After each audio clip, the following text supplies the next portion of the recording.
बिस्मिल्लाहिर्रहमानिर्रहीम अस्सलामुअलैकुम। Today lecture number 15 and 16। The topic is partitions.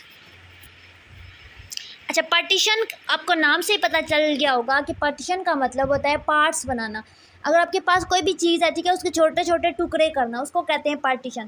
ठीक है, जैसे कि एक ब्रेड होती है, पूरी ब्रेड होती है, ठीक है, वो एक पूरी ब्रेड होती है, लेकिन उसके अंदर जो स्लाइस बने होते हैं ना, वो उसके डिफरेंट पार्ट होते हैं, लेकिन वो पूरी एक ब्रेड के पार्ट होते हैं। इसी तरह आप पढ़ोगे कि सेट की आप कैसे पार्टीशन करोगे, कैसे उसके छोटे छोटे टुकड़े करोगे। ठीक है, तो देखें, कह रहे हैं कि इसमें ये होता है कि अगर हमारे पास एक नॉन इम्पटी सेट है। अब देखें, नॉन इम्पटी सेट का मतलब होता है ऐसा सेट जो खाली ना हो, यानी कि ऐसा सेट जिसके अंदर कुछ ना कुछ ज़रूर लिखा हुआ हो। एक तो सेट होता है जिसके अंदर कुछ भी नहीं लिखा होता, खाली सेट होता है। ठीक है, इसको कहते हैं इम्पटी सेट, और इस सेट को हम कहते हैं नॉन इम्पटी सेट। तो कह रहे हैं कि अगर हमारे पास एक सेट है जो कि खाली नहीं है, यानी कि उसके अंदर कुछ ना कुछ लिखा हुआ है, तो हम कहते हैं कि उसके छोटे छोटे टुकड़े करेंगे, उसकी पार्टीशन करेंगे। ठीक है, उसकी सब डिवीजन करेंगे।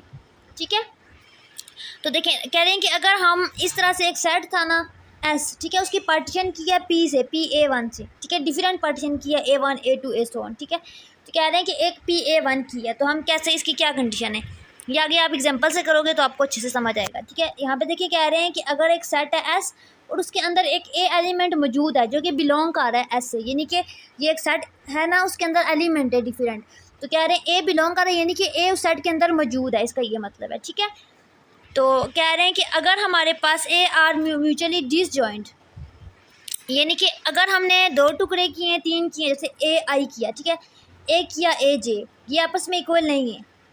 ठीक है, तो फिर हम क्या करेंगे, उन दोनों का इंटरसेक्शन लेंगे तो हमारे पास ज़ीरो आ जाएगा। डिसजॉइंट का ये मतलब है। अच्छा, अगर हम एक सब सेट, यानी कि सेट की जो पार्टीशन कर रहे हैं, उसका टुकड़ा बना रहे हैं छोटा, उसको सब सेट कह रहे हैं ना, तो कह रहे हैं कि एक सब सेट कर रहे हैं। ठीक है, सब सेट के अंदर पार्टीशन कर रहे हैं, उसको हम कहते हैं सेल। ये मैं आपको आगे एक्सप्लेन करती हूँ। ये देखें, ये डायग्राम से आपको अच्छे से क्लियर होगा। ठीक है, कि ये एक पूरा सेट है एस। ठीक है, उसके अंदर हम छोटे छोटे टुकड़े कर रहे हैं A1 A2। ठीक है, ये सारे इसके पार्ट्स हैं, पार्टीशन हो रही है इस तरह से। ये देखें, सिस्टम ऑफ रिप्रेजेंटेटिव। रिप्रेजेंटेटिव मतलब कि रिप्रेजेंट करना। देखें, अगर हम पार्टीशन कर रहे हैं ना एक सेट की, उसका नाम है AI। जैसे कि ऊपर आपको मैंने दिखाई है ये डायग्राम, उसके अंदर डिफरेंट पार्ट थे। ठीक है, कह रहे हैं एक टुकड़ा ले लेते हैं, उसका नाम है AI, P=AI, और वो किसका सेट S का टुकड़ा है। ठीक है, तो हम कहेंगे कि B बिलोंग टू AI, यानी कि जो एक B एलिमेंट है वो AI के अंदर मौजूद है। ठीक है, अगर मौजूद है तो उस चीज़ को, यानी कि उस बी को हम कहेंगे कि ये रिप्रेजेंटेटिव है उस सेल AI का। ठीक है, and a subset B of S is called system of representative if B contain exactly one element of cell of B। ये एक एग्जांपल है, इससे आपको प्रॉपर, ठीक है, क्लियर हो जाएगा डाउट। देखिए, अगर हमारे पास एक सेट था, ठीक है, S, जो कि 1 से लेकर 9 तक जा रहा था। अब हम उसके पार्ट्स बना रहे हैं, डिफरेंट पार्ट। तो ये देखिए, P1 बनाया, P2 P3। अब P1 के अंदर हमने डिफरेंट तरीके से पार्टीशन किया। ठीक है, तो कह रहे हैं कि ये पार्टीशन नहीं है। अब ये पार्टीशन क्यों नहीं है, देखें, इसमें हमने क्या किया, एक ब्रैकेट के अंदर 1 3 5 एक छोटा हिस्सा बना लिया, एक 2 6 ले लिया, एक 4 8 9 ले लिया। अब नंबर थे 1 से लेकर 9 तक, सारे नंबर मौजूद हैं, 7 मौजूद नहीं है। अब देखिए, यहाँ पे भी 7 नहीं है, यहाँ पे भी नहीं है, यहाँ पे भी नहीं है, जबकि सेट एस के अंदर मौजूद है, यानी कि एस सेट के सारे एलिमेंट इस पार्ट में मौजूद नहीं है। ठीक है, पार्टीशन। अब देखिए, ब्रेड के अंदर पूरे स्लाइसेस मौजूद हैं, तो हम बात करें हर स्लाइस की। ठीक है, अगर 26 स्लाइस हैं, ठीक है, तो उसमें से एक निकाल देंगे तो वही बात है कि ब्रेड का एक हिस्सा तो पूरा मिस हो गया ना, तो ये इसकी पार्टीशन नहीं है। ठीक है, इस तरह से इसको कहोगे कि ये पार्टीशन नहीं है। तो पार्टीशन ऐसे करनी है कि सारे नंबर मौजूद हों उसके अंदर। जैसे कि ये कह रहे हैं कि ये पार्टीशन, देखिए, इसमें 1 3 5 2 4 6 8 7 9, यानी कि 1 से 9 तक, ठीक है, सेट के सारे एलिमेंट इसके अंदर मौजूद है और इसके डिफरेंट पार्ट भी बन गए। ठीक है, इसलिए ये एक पार्टीशन है, यानी कि कोई भी चीज़ मिस ना हो। देखें, अब बात हो रही है बी की। क्या कह रहे थे कि अगर हम एक सेट की, ठीक है, पार्टीशन कर रहे हैं और उसको हम नाम दे रहे हैं AI का, तो कहते हैं कि उसके अंदर एक बी मौजूद होगा और उसको हम कहेंगे कि सिस्टम ऑफ रिप्रेजेंटेटिव है। ठीक है, अब बात की समझ आएगी आपको कि बी का क्या मतलब है। कह रहे हैं कि अब हम कोई एक एलिमेंट ले लेते हैं, यहाँ से ले लेते हैं 1, यहाँ से ले लेते हैं 2, यहाँ से ले लेते हैं 7, तीनों सेट में से एक एक नंबर ले लेते हैं। ठीक है, उसको हम कहते हैं कैपिटल बी से रिप्रेजेंट करते हैं, और हम कहते हैं कि वो क्या है, रिप्रेजेंटेटिव ऑफ पार्टीशन, इनके जितनी भी हमने पार्टीशन की है ना उन्हीं को रिप्रेजेंट कर रहा है। अब हमने 3 पार्टीशन किए हैं, तो तीनों पार्टीशन के अंदर से एक एक नंबर ले लिया, उसको हम बी के इक्वल हमने लेट किया, और हमने कहा कि ये रिप्रेजेंटेटिव ऑफ पार्टीशन है, और हमने ये भी कहा था कि बी बिलोंग करेगा उस पार्टीशन से। अब समझ आ गया यहाँ पे सेट है, उसको हम कहते हैं सिस्टम ऑफ रिप्रेजेंटेटिव, यानी कि एस सेट दे देते हैं और कहते हैं कि system of representative find out करें। ठीक है, तो आपने इस तरीके से फाइंड आउट करना है। ठीक है, of partition given in the 3, यानी कि इस पार्टीशन की हमने फाइंड आउट की है 3 पॉइंट की। एक और एग्जांपल है, अच्छा, find all partition of set A B C. देखें क्या कह रहा है, सबसे पहले आपको ऊपर मेंशन किया है कि हमने पार्टीशन के अंदर 1 2 3 सेल ही लेने, उसके अलावा कुछ भी नहीं लेना। ठीक है, यानी कि 3 नंबर लेने, ए बी सी बात हो रही है ए बी सी की। ठीक है, देखें लेट्स सपोज कि हम पहली पार्टीशन कर रहे हैं एस, यानी कि पूरा ए बी सी पूरा मौजूद हो जिसमें एक पार्ट ये हो गया। ठीक है, एक हो गया, ए को इलाक कर लिया, बी सी को इलाक कर लिया, बी को इलाक कर लिया, ए सी को, सी को ए बी, यानी कि ये डिफरेंट तरीक़ों से पार्टीशन किया। इन तीनों में से आप कोई भी एक पार्टीशन रख सकते हो, चारों में से। ठीक है, ये सारी इसकी पार्टीशन होती है। इक्विलेंस रिलेशन, इक्विलेंस का मतलब होता है बराबर, रिलेशन इक्वल कब होते हैं। देखें रिलेशन तब इक्वल होगा, मैं आपको शॉर्टकट बता देती हूँ कि अगर एक रिलेशन हमारे पास, ठीक है, एक सेट है, ये एक रिलेशन है, ठीक है, और एक सेट है, ये आप पढ़ चुके हो पीछे। ठीक है, अगर वो उसमें 3 प्रॉपर्टीज़ हों, या ये वाली हो, यानी कि या तो वो रिफ्लेक्सिव हो, या वो सिमेट्रिक हो, या फिर ट्रांजिटिव हो, यही 3 कंडीशन गिवन है। ठीक है, अगर ये तीनों कंडीशन सेटिस्फाई हो रही हैं तो हम इसको कहते हैं कि इक्विलेंस रिलेशन है। जैसे कि हमारे पास एक रिलेशन आर होता था, ठीक है, हम देख के बताते थे ये रिफ्लेक्सिव है, सिमेट्रिक है या ट्रांजिटिव है, साथ एस होता था। ठीक है, तो कह रहे हैं कि एक ही रिलेशन के अंदर अगर ये तीनों प्रॉपर्टीज़ मौजूद हों तो हम कह देंगे कि इक्विलेंस है। ये आपको मैं प्रॉपर डीपली पिछले लेक्चर में एक्सप्लेन कर चुकी हूँ, रिफ्लेक्सिव क्या होता है, सिमेट्रिक क्या होता है, ट्रांजिटिव क्या होता है। ये इन्होंने शॉर्टकट में लिखा हुआ भी है कि अगर एक एलिमेंट ए है उसका दूसरा एलिमेंट भी ए हो तो रिफ्लेक्सिव कहते हैं, अगर ए है और बी है तो दूसरा बी ए भी मौजूद हो तो उसको हम कहते हैं सिमेट्रिक, और अगर ए है, बी है, सी है, देन हमारे पास ए और सी भी हो तो उसको हम कहते हैं ट्रांजिटिव। ठीक है, ये मैं आपको एक्सप्लेन कर चुकी हूँ। और इक्विलेंस के लिए आप क्या चीज़ यूज़ करते हो, ये वाला सिंबल यूज़ करते हो और ये वाला। ठीक है, ये आपको पता हो, आपके पेपर में आ सकता है, सिंबल पूछ सकते हैं। अच्छा, ये एक एग्जांपल है, बस उसमें यही बता रहे हैं, ये प्रॉपर एग्जांपल है। देखिए कह रहे हैं कि ये जो रिलेशन है, रिलेशन ऑफ इंक्लूजन सेट, ठीक है, इज़ नॉट, ये इंक्लूजन सेट होता है, मैं आपको पीछे बता चुकी हूँ। ठीक है, इज़ नॉट इक्विलेंस रिलेशन। देखिए ये इक्विलेंस रिलेशन नहीं है, क्यों? क्योंकि इसमें ये रिफ्लेक्सिव भी है, ट्रांजिटिव भी है, लेकिन ये सिमेट्रिक नहीं है, यानी कि एक कंडीशन फेल हो गई है। देखें रिफ्लेक्सिव में क्या रहे थे कि ए जो है वो बिलोंग करता है ए से, ठीक है, रिफ्लेक्शन होता है। ठीक है, तो ये इस वजह से रिफ्लेक्सिव है, तो बी सी भी है और ए सी भी है, ये ट्रांजिटिव की प्रॉपर्टी है। ठीक है, ट्रांजिटिव की, और ये ए भी मौजूद है, बी ए मौजूद नहीं है। अगर ये कंडीशन भी सेटिस्फाई हो जाती तो हम कहते हैं ये इक्विलेंस रिलेशन है, but it is not equivalence relation. अच्छा जी, यहाँ पे देखें, let m be a fix positive integer. Positive integer यानी कि गिनती का वो नंबर है जिसके साथ प्लस का साइन आता है, +1 +2, यानी कि नेगेटिव वाला नंबर नहीं है। ठीक है, कह रहे हैं कि एक एम नंबर है, पॉजिटिव नंबर है, और उसके साथ 2 इंटीजर हैं ए और बी, उनको हम कॉन्ग्रुएंट कहेंगे। क्यों? उनको हम कहेंगे कॉन्ग्रुएंट मॉड्यूल ऑफ एम। ये देखें ए और बी कॉन्ग्रुएंट हैं। ठीक है, a congruent to b mod of m, ऐसे लिखेंगे, ये आपको ऊपर नज़र आ रहा होगा। ठीक है, देखें किस कंडीशन में, अगर तो हम इन 2 नंबरों को एक साइड पे ले आएँ, जैसे a = to b था ना, तो a - b करें तो वो हमारे पास इस m वाले नंबर से डिवाइड हो। ठीक है, यानी कि अगर हमारे पास इस तरह से a = to b है, यानी कि a कॉन्ग्रुएंट टू b है और मॉड ऑफ क्या है, m है, यानी कि ये जो 2 नंबर है इनको माइनस करें, इस फॉर्म में इस तरह से लिखें, तो डिवाइड करें हम m से, तो डिवाइड हो जाए। ठीक है, यहाँ पे m की जगह पे कोई नंबर हो तो उसको हम क्या कहते हैं, कॉन्ग्रुएंट मॉड्यूल। देखें लेट्स सपोज के, देखिए कह रहे हैं कि 11 = 3 इज़ मॉड ऑफ 4, ये ट्रू कंडीशन है, फॉल्स है। देखें सबसे पहले 11 - 3 करते हैं तो हमारे पास क्या आ जाएगा, 8 आ जाएगा। आप देखते हैं मॉड ऑफ 4 से ये डिवाइड होता है, यानी कि 8 डिवाइड हो सकता है 4 से। देखें क्यों नहीं हो सकता, 8 / 4 करें, 4 × 1 = 4, 4 × 2 = 8, पूरा डिवाइड हो रहा है। तो देखें कह रहे हैं कि हमारे पास ये चीज़ अगर सब्ट्रैक्ट करें तो हमारे पास मॉड ऑफ 4 से डिवाइड हो रही है, यानी कि ये कॉन्ग्रुएंट मॉड्यूल है। अगर आपको कहते हैं ना इस नंबर का कॉन्ग्रुएंट मॉड्यूल लिखें तो आप इस तरह से लिख सकते हो। ये देखिए 11/3, 4/11, ठीक है, याद रखनी है जो मैंने आपको बताई है। इसमें भी यही बता रहे हैं कि बी मॉड्यूल ऑफ एम के इक्वल है, तो ए माइनस बी करें तो एम डिवाइड करें उसको, तो m divided by minus a minus b करें, तब भी हमारे पास ये कंडीशन आ जाती है, बी बाय ए आ जाती है। ठीक है, कम्यूटेटिव वाली। ये देखें एक एग्जांपल है, a is equal to b mod of m and b is equal to c mod of m, दो कंडीशन है। ठीक है, अब हम शो करेंगे कि ये जो कंडीशन है, ठीक है, ये वाली, ये भी इसी के अकॉर्डिंग डिवाइड होती है। तो देखिए इसके लिए क्या तरीका है, आसान सा, ए माइनस बी, इसको हम एक साइड पे करते हैं, ए माइनस बी किसको डिवाइड कर रहा है, एम को, ये देखिए ना, ए माइनस बी हो जाएगा इस साइड पे बी आके। ठीक है, फिर मोड ऑफ एम है तो एम से डिवाइड हो रहा है, इसका ये यहाँ तक ये जो लाइन है इसका ये इसका मतलब ये है। ठीक है, अब इसका क्या मतलब है, b is equal to c mod, यानी कि बी माइनस सी करें तो वो डिवाइड हो जाएगा एम से, यानी कि इस एम से। ठीक है, अब ये दो कंडीशन आ गई हैं, कौन कौन सी, ए माइनस बी, बी माइनस सी। ठीक है, तो इन दोनों कंडीशन को यूज़ करके हमने ये चीज़ प्रूव करनी है, तो इन्हीं दोनों कंडीशन को हमने यहाँ पे लिख लेना है। ठीक है, दरमियान में प्लस लगा लेना है, सॉल्व आउट करना है और हमारे पास ए माइनस सी आ जाएगा। देखिए ए माइनस सी ये प्रूव हो गया। A is equal to c mod का क्या मतलब है, मॉड ऑफ एम का, कि ए माइनस सी करें तो हमारे पास एम से डिवाइड होगा। ठीक है, इक्विवेलेंस रिलेशन एंड पार्टीशन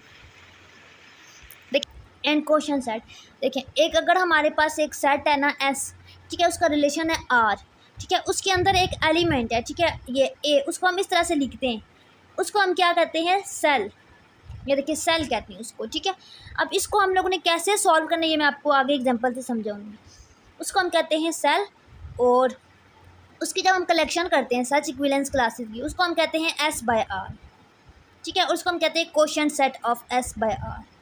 ठीक है, इसको एग्जांपल से करोगे तो आपको अच्छे से क्लियर होगा, बाकी आपने ये याद रखना है, इसके सिंबल वगैरह आपने अच्छे से याद रखने है। इसका एक थ्योरम है कि एक सेट है एस और उसका रिलेशन आर है, ठीक है, वो इक्विवेलेंस है, देन एस बाय आर होगा, उसकी पार्टीशन करेंगे एस के साथ, छोटे छोटे टुकड़े करेंगे। ठीक है, ये लेट्स सपोज कि ये एक टुकड़ा किया हमने, ठीक है, और वो एस सेट की यानी कि इस सेट की पार्टीशन है, तो इक्विवेलेंस रिलेशन के लिए हम ये सिंबल यूज़ करेंगे। यहाँ पे इक्विवेलेंस रिलेशन बनेगा एस बाय आर, यानी कि एस बाय इक्विवेलेंस रिलेशन बनेगा, और वो बिल्कुल ऐसे ही होगा जैसे कि हमने पीछे पार्टीशन किया है। कंडीशन है एक, तो ए अगर हमने एक सेल ए लिया है ना, एक बी लिया, दो सेल लिए, ठीक है, या तो वो इक्वल होंगे जब वो बिलोंग करेंगे रियल से, और वो इक्वल नहीं होंगे तो हमारे पास क्या होंगे, डिसजॉइंट होंगे, यानी कि इंटरसेक्शन होगा उन दोनों का।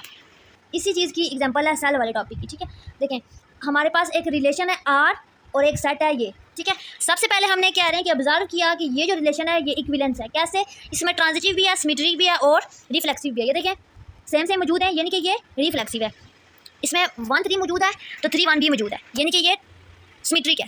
अच्छा, इसमें 1 3 मौजूद है, 3 1 मौजूद है तो 1 1 भी ये देखिए यहाँ पे मौजूद है, यानी कि ये ट्रांजिटिव भी है, यानी कि तीनों प्रॉपर्टीज होल्ड कर रही हैं। तो इस रिलेशन को देख के हमें ये पता चल गया है कि ये रिलेशन इक्विवेलेंस रिलेशन है। ठीक है, अब हमने क्या करना है, फाइंड आउट करना है सेल को। तो हम सेल कैसे फाइंड आउट करते हैं, ये देखें इसके डिफरेंट सेल होते हैं, ये मैं आपको एक्सप्लेन करती हूँ। ये 1 2 3 4 1 बाय 1 इनको लेंगे। तो कह रहे हैं कि अगर हम 1 सेल की जब बात करते हैं, ठीक है, तो मैंने क्या कहा था, सेल को आप स्क्वायर ब्रैकेट से लिखोगे, अभी पिछले टॉपिक में मैंने आपको बताया है। ठीक है, ऐसे लिखोगे। तो 1 की बात हो रही है तो उसके रिलेशन बनाएंगे इक्विवेलेंस। अब देखते हैं कि इस सेट के अंदर 1 के कहाँ कहाँ रिलेशन बन रहे हैं। तो यहाँ पे देखिए ये 1 था, तो 1 के साथ क्या था, यहाँ पे 1 था, तो मैंने यहाँ पे क्या लिखा, 1 लिखा। ठीक है, उसके बाद कहाँ पे 1 और 3 का रिलेशन है, ये देखिए यहाँ पे 1 था, इसके साथ क्या था, 3 था, तो यहाँ पे मैंने 3 लिख लिया, यानी कि 1 का इक्विवेलेंस रिलेशन बना 1 और 3। अब हमें नेक्स्ट एलिमेंट का बनाना है। नेक्स्ट एलिमेंट क्या है यहाँ पे, 2, ये 2 का, तो 2 का रिलेशन बनाते हैं। ये देखिए 2 का रिलेशन, तो सेल है ना, तो इसको हमने इस ब्रैकेट से सेल के अंदर लिखना है, यानी कि इसका रिलेशन बन रहा है। अब 2 का रिलेशन कहाँ पे है, तो यहाँ पे देखिए अगर इस रिलेशन के अंदर कहाँ पे 2 का रिलेशन बन रहा है, देखिए 2 का रिलेशन यहाँ पे बन रहा है, यानी कि 2 का रिलेशन सिर्फ एक ही दफ़ा बन रहा है और वो 2 के साथ बन रहा है, तो यहाँ पे 2 आ जाएगा जस्ट। ठीक है, अब हमने बनाना है 3 का रिलेशन। ठीक है, क्योंकि देखिए ना 3 वाले नंबर का बनाना है, तो 3 का रिलेशन कहाँ पे है, यहाँ पे देखें ये एक ये बन रहा है और एक ये बन रहा है, यानी कि 3 का रिलेशन 1 के साथ बन रहा है और 3 का रिलेशन 3 के साथ बन रहा है, ये बना लिया। ठीक है, अब हमने लास्ट एलिमेंट का रिलेशन बनाना है 4 का। ठीक है, 4 को सेल की फॉर्म में लिखा और 4 का रिलेशन देखते हैं कहाँ पे बन रहा है, तो यहाँ पे बन रहा है, यानी कि 4 का 4 के साथ बन रहा है। अब हमने रिलेशन बना लिए, चारों के रिलेशन बना लिए। अब हमने यहाँ से कुछ नोटिस करना होगा, हमने कुछ नोटिस करना है। क्या नोटिस किया है आपने, ये हमने नोटिस किया है कि जो सेल 1 था उसकी वैल्यू भी 1 3 थी और जो सेल 3 था उसकी वैल्यू भी 1 3 थी। ठीक है, ये बात नोट कर लिया। अब हमने एस आर फाइंड आउट करना है, तो एस आर में हमने क्या करना होता है, रिलेशन, ठीक है, लिखने होते हैं। जो भी हमने रिलेशन फाइंड आउट किया उनको इकट्ठे करके लिखने होते हैं सेल। तो देखें एक ब्रैकेट डाली, सेंटर वाली ब्रैकेट डाली, उसके अंदर ये वाले सेल लिखने होते हैं, सेल 1 सेल 2, सेल 3, सेल 4। अब आप सोच रहे होंगे यहाँ पे सेल 1, 2 और 4 लिखा है, 3 क्यों नहीं लिखा? तो यहाँ पे मैंने देखा कि जो सेल 1 था ये वाला और जो सेल 3 था, दोनों एक जैसे थे, तो दोनों को एक बार लिखना है। अब आपकी मर्ज़ी है, यहाँ पे 1, 2, 4 लिखो, 1, 2, 4 लिखो या 2, 3, 4 लिखो, यानी कि 1 और 3 सेम है, मर्ज़ी है 3 और 1 में से एक को लिखो। तो यहाँ पे 2, 4 बाकी एज इट इज़ लिखिए। पहले एक दफ़ा हमने 1 लिख लिया, एक दफ़ा 2 लिख लिया, यानी कि दोनों में से कोई भी आप आंसर लिख सकते हो। इस आंसर को आप कहते हो system of representative. I hope कि इस एग्जांपल से अब आपको अच्छे से समझ आ गया होगा कि सिस्टम ऑफ रिप्रेजेंटेटिव क्या है, S/R क्या है। ऊपर मैंने आपको रीड आउट करके समझाया था, अब मैंने आपको एग्जाम्पल से एक्सप्लेन कर दिया। अच्छा, ये एक और एग्जाम्पल है, मॉड्यूल की एग्जाम्पल है, मॉड की। कह रहे हैं कि अगर हमारे पास एक्स वाई जो है वो मॉड ऑफ 3 के इक्वल है, बताएं। तो देखें इसके लिए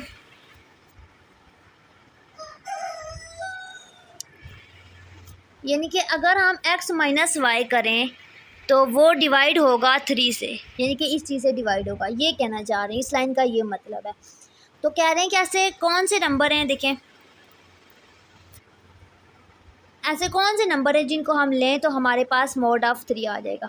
तो देखिए मॉड ऑफ 3 निकालना है ना, ये देखिए मॉड ऑफ 3। तो इन्होंने कहा है कि पहला नंबर हम 2 और -1 लेते हैं, क्योंकि अपनी मर्ज़ी से नंबर आपने सोचना है माइंड में। देखें 2 - 1 है ना, तो जब माइनस इक्वल के ये देखें 2 = -1 है, तो यहाँ पे जब आएगा तो 2 + 1 हो जाएगा, डेट इज़ इक्वल टू 3।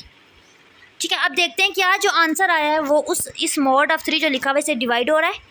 तो 3 डिवाइड करेंगे 3 से तो 1 आ जाता है, यानी कि 2 और -1 हम पहला नंबर लेंगे। ठीक है, 2 और -1 लेंगे। उसके बाद इन्होंने नेक्स्ट क्या लिया है, 0 लिया है। यहाँ पे ये देखें 0 लिया है। जब हम 0 लेंगे 0 = 3 मॉड ऑफ 3, ये देखें 0 और 3 का, तो हमारे पास क्या आएगा, 0 - 3 आपके पास हो जाएगा -3/3 और साल आउट होके -1 आ जाएगा। ठीक है, तो -1 भी आप ले सकते हो। उसके बाद फिर इन्होंने किया 0 और 6 लिया। देखिए 0 - 6 आपके पास 6 हो जाएगा, -6/3 होगा, डिवाइड तो -2 हो जाएगा। ठीक है, इस तरह से फिर इन्होंने सारे एलिमेंट को, ठीक है, सारे गिनती के नंबर को ऐसे सॉल्व आउट किया। उन नंबर को लिया कि जिनको सॉल्व आउट करें तो वो 3 से डिवाइड हो जाए। देखिए साइड पे ये मेंशन भी है। फिर इन्होंने इसको सेट की फॉर्म में लिखा। कह रहे हैं कि जब हमने 0 लिया, ठीक है, तो हमारे पास क्या क्या आया, -6 -3 0 3 6 9, यानी कि 0 के साथ मैक्सिमम, यानी कि एक साइड पे हमने 0 लिया और दूसरी साइड पे हम ये सारे नंबर ले सकते थे। 3 भी ले सकते थे, 6 भी ले सकते थे, 9 भी ले सकते थे, -6, मतलब ये सारे नंबर ले सकते थे। इन्होंने आधे लिए हैं, ये देखें। लेट्स सपोज कि मैंने 0 और -6 लिया पहले, ठीक है, तो देखें 0 = -6 है ना, तो 0 + 6 हो जाएगा, डेट इज इक्वल टू 6/3। ठीक है, तो 3 2 = 6 आ जाएगा। ठीक है, तो पहला नंबर लिया 0 - 6 का। ठीक है, इसी तरह से आपने दूसरा नंबर लेना है। इन्होंने 0 के साथ लिया -3। ठीक है, 0 - 3 किया जब हमने, तो यहाँ पे आगे +3 हो जाएगा और 3/3 जब होगा तो वो भी 1 हो जाएगा, यानी कि दूसरा नंबर 3 लिया। इसी तरह सो ऑन करते गए और ये सारे नंबर इन्होंने यहाँ पे मेंशन किए हैं कि 0 के साथ ये नंबर लें तो ये डिविजिबल होते हैं 3 के साथ। ठीक है, अब इसके बाद इन्होंने 1, मतलब यहाँ पे ये इन्होंने कुछ मेंशन किए हैं और यहाँ पे ये प्रॉपर इन्होंने लिखा हुआ है। यहाँ पे देखिए इन्होंने 1 लिया है, तो कह रहे हैं कि 1 के साथ ये सारे नंबर आ सकते हैं। इनमें से कोई भी एक प्रैक्टिकली मैं समझा देती हूँ। 1 के साथ -5 ले लेते हैं। ठीक है, तो 1 = -5 मॉड ऑफ 3 आगे लिखना है, ये देखिए मॉड ऑफ 3 यहाँ पे मौजूद है, ये देखिए 1 of -5। ठीक है, तो यहाँ पे आगे ये 1 - 5 आगे +5 हो जाएगा। ठीक है, जो कि 6 हो जाएगा, और मॉड ऑफ 3 है ना, तो 3 के साथ डिवाइड करेंगे तो पूरा डिवाइड होकर 2 आ जाएगा, यानी कि 1 और -5 भी हम ले सकते हैं। ये इस तरह ये सारे एलिमेंट 1 के साथ ले सकते हैं। ठीक है, इन्होंने ये मेंशन किया है कि हम 1 के साथ कौन सा एलिमेंट ले सकते हैं, 2 के साथ कौन से ले सकते हैं और 3 के साथ कौन से ले सकते हैं। ठीक है, ये सारे अगर इनको बनाने लग जाए तो फिर रात पूरी पड़ जाएगी यहाँ पे। ठीक है, बस आपका कंसेप्ट यहाँ से क्लियर होना चाहिए। अब एंड में इन्होंने क्या किया, वही Z/R3 निकाला, वही जो हम लोग करते थे, पार्टीशन ऑफ। ये एक और एग्जांपल है Z(1 ) 2। ठीक है, वही के रिप्रेजेंटेटिव है। यूनियन यानी कि ये चीज़ सब में मौजूद है, एक ही बात लिखती है।